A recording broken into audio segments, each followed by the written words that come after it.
Hello friends, welcome to my tour study by Diksha Singh. उम्मीद करती हूँ आप सभी स्वस्थ होंगे और अच्छे होंगे।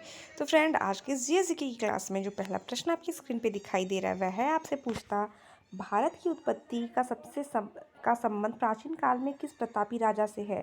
आपसे पूछता है कि भारत नाम की जो उत्पत्ति हुई है यह प्राचीन काल के किस प्रतापी राजा के नाम से संबंधित है। तो आपके सामने ऑप्शन है महाराणा प्रताप, चंद्रगुप्त मौर्य, भरत चक्रवर्ती या अशोका मौर्य। तो इस प्रश्न का जो ऑप्शन बिल्कुल सही और करेक्ट होगा फ्रेंड वह है आपका ऑप्शन सी, भरत चक्रवर्ती। ऑप्शन सी, भरत चक्रवर्ती। नेक्स्ट प्रश्न की तरफ बढ़ेंगे फ्रेंड। नेक्स्ट प्रश्न सामान्य ज्ञान की इस क्लास का जो आपकी स्क्रीन पे दिखाई देने जा रहा है वह आपसे पूछता है, भारत का सबसे बड़ा शहर कौन सा है। भारत के सबसे बड़े शहर की अगर बात करें वह कौन सा है। मुंबई, कोलकाता, दिल्ली या मद्रास। भारत के सबसे बड़े शहर की अगर बात करें फ्रेंड वह कौन सा है।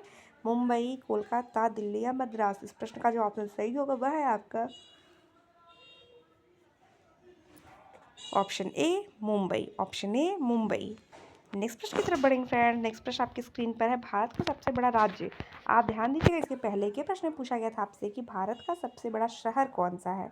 शहर की बात हुई थी तो शहर में आप लगाएंगे मुंबई, और अगर राज्य की बात होगी तो आप क्या लगाएंगे। तो आज आपके सामने चार ऑप्शन है, उत्तर प्रदेश, महाराष्ट्र, राजस्थान या मध्य प्रदेश। आपका ऑप्शन यहाँ पे सही होता है ऑप्शन सी, राजस्थान। तो यहाँ पे एक डाउट आपका क्लियर कर देना चाहती हूँ कि जब आपसे पूछा जाए भारत का क्षेत्रफल के आधार पे सबसे बड़ा राज्य कौन सा है, या फिर आपसे बस पूछा जाए कि सबसे बड़ा राज्य कौन सा है, तो आप बताएंगे राजस्थान। लेकिन अगर आपसे एग्जाम में पूछा जाता है कि भारत का जनसंख्या के आधार पे सबसे बड़ा राज्य कौन सा है, तो आप बताएंगे उत्तर प्रदेश। तो उत्तर प्रदेश आपकी जनसंख्या के आधार पर है, बाकी क्षेत्रफल के आधार पर अगर बात की जाए तो वह है आपका राजस्थान।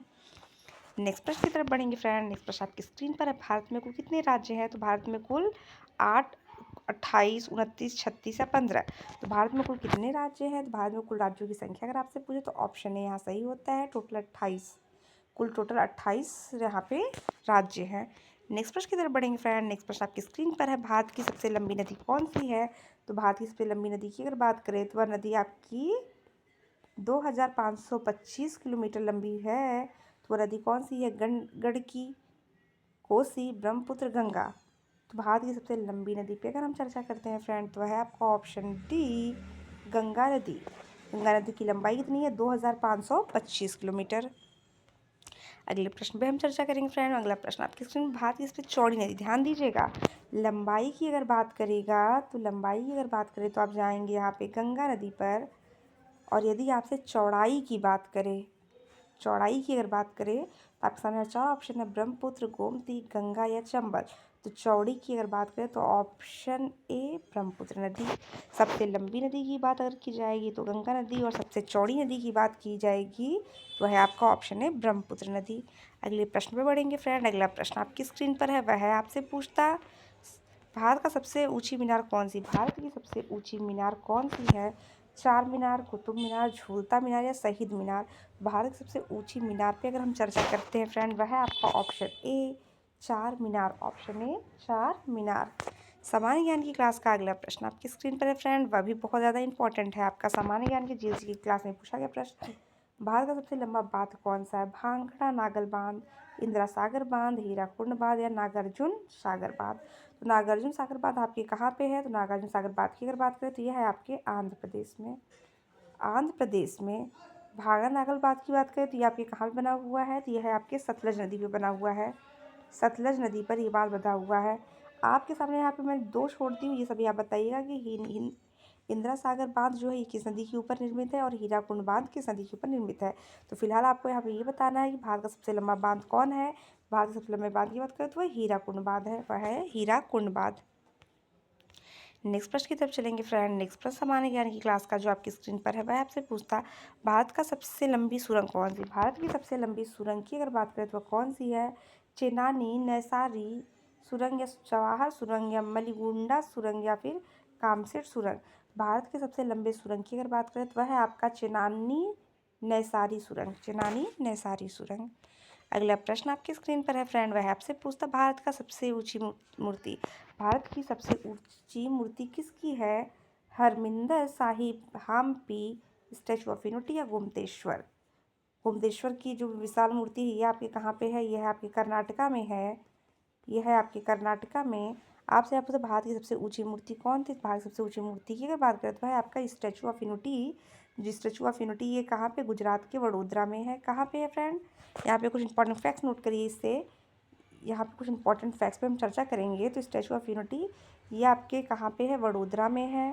ये है आपके वडोदरा में, गुजरात के वडोदरा में स्टैचू ऑफ यूनिटी जो है किसकी मूर्ति है, तो सरदार वल्लभ भाई पटेल की। सरदार पटेल अर्थात सरदार वल्लभ भाई पटेल की मूर्ति है स्टैचू ऑफ यूनिटी। नेक्स्ट प्रश्न की तो चर्चा करें फ्रेंड। नेक्स्ट प्रश्न आपकी स्क्रीन पर जो है वह आपसे पूछता है भारत में प्रथम महिला विश्वविद्यालय कब स्थापित हुआ। भारत में प्रथम महिला विश्वविद्यालय पर अगर चर्चा करेंगे 1917, 1915, 1916, 1924। तो 1917 का जो इतिहास में काफ़ी ज़्यादा महत्वपूर्ण तिथि है। 1917 की अगर बात करें तो 1917 की बिहार के चंपारण जिले में नील की खेती के विरुद्ध में महात्मा गांधी के द्वारा पहला आंदोलन शुरू किया गया था। महात्मा गांधी द्वारा अपना पहला आंदोलन शुरू किया गया था।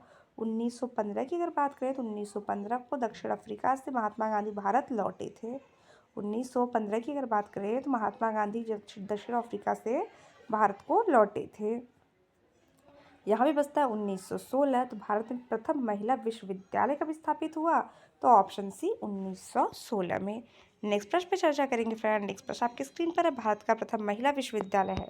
भारत का प्रथम महिला विश्वविद्यालय पर चर्चा करेंगे तो श्री पद्मावती महिला विश्वविद्यालय, SNDT महिला विश्वविद्यालय, वनस्थली विद्यापीठ या LSR महिला विश्वविद्यालय। इस प्रश्न का जो ऑप्शन बिल्कुल सही और सटीक होता है वह है आपका ऑप्शन बी, SNDT महिला विश्वविद्यालय। अगला प्रश्न आपकी स्क्रीन पर है फ्रेंड, वह है आपसे पूछता भारत का प्रथम महिला विश्वविद्यालय कहाँ स्थापित था। भारत का प्रथम महिला विश्वविद्यालय कहाँ स्थापित हुआ था, दिल्ली, कोलकाता, मुंबई या बेंगलुरु। तो आपका ऑप्शन यहाँ पे सही और सटीक होगा option C, Mumbai. Option C, Mumbai. Next प्रश्न आपकी स्क्रीन पर है फ्रेंड, वह आपसे पूछता एशियाई खेलों में स्वर्ण पदक प्राप्त करने वाली पहली भारतीय महिला। एशियाई खेलों में स्वर्ण पदक प्राप्त करने वाली प्रथम भारतीय महिला कौन थी। कमलजीत संधू, सुचेता कृपलानी, रजिया बेगम, बछेंद्री पाल। तो रजिया बेगम जो है स्वतंत्र शासिका थी, भारत की प्रथम महिला शासिका की अगर बात करें तो वह थी आपकी रजिया बेगम। बछेंद्री पाल की अगर बात करें तो माउंट एवरेस्ट पर सर्वप्रथम चढ़ाई करने वाली भारतीय महिला थी। और सुचेता कृपलानी की अगर बात करें तो यह उत्तर प्रदेश की पहली महिला मुख्यमंत्री थी। आपका ऑप्शन यहाँ पर बचता है ऑप्शन ए, एशियाई खेलों में स्वर्ण पदक जीतने वाली प्रथम महिला कौन है, तो वह थी आपकी कमलजीत संधू। नेक्स्ट प्रश्न पे चलेंगे फ्रेंड। नेक्स्ट प्रश्न आपकी स्क्रीन पर है माउंट एवरेस्ट चढ़ने वाली पहली भारतीय महिला, जो कि मैंने आपको पहले ही बता दिया है, कल्पना चावला थी, अंतरिक्ष यात्री थी। रजिया सुल्तान महिला शासिका, सुचिता गृह मुख्यमंत्री थी। आपका ऑप्शन यहाँ पे होता है ऑप्शन सी, बछेंद्री पाल। तो आज के सेशन फ्रेंड बस इतना ही। मेरी वीडियो को लाइक और सब्सक्राइब करना कतई ना। मिलते हैं आपसे नेक्स्ट टाइम, तब तक के लिए धन्यवाद।